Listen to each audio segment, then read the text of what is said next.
Hello guys, আপনারা দেখতে পাচ্ছেন এখন আপনাদের বলেছিলাম যে আমি নদী দেখাবো। দেখেন আপনাদের নদী দেখাচ্ছি। আমি এখন নিচে নামছি কিন্তু ভয় লাগছে।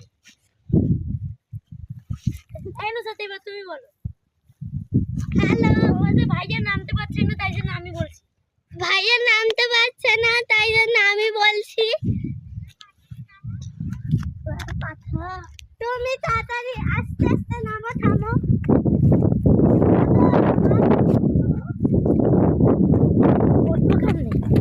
হ্যালো গাইস, আমি নামতে পারছি।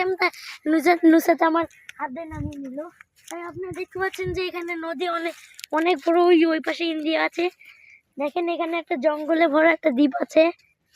তাই আমরা এখন নিচে নেমেছি আপনার দেখানোর জন্য। এই দেখেন খুব সুন্দর একটা ঢেউ আসছে। আর এই পাশে ওই পাশে দেখতে পাচ্ছি একটা নৌকা আর কয়েকজন ছবি তুলছে। ওই দেখেন দেখেন দেখেন সবাই ইন্ডিয়ার ওই পাশে কিন্তু ওইটা কও সবাই তুমি কও যে আমি এখন কি ওই ধুমা উঠতেছে না।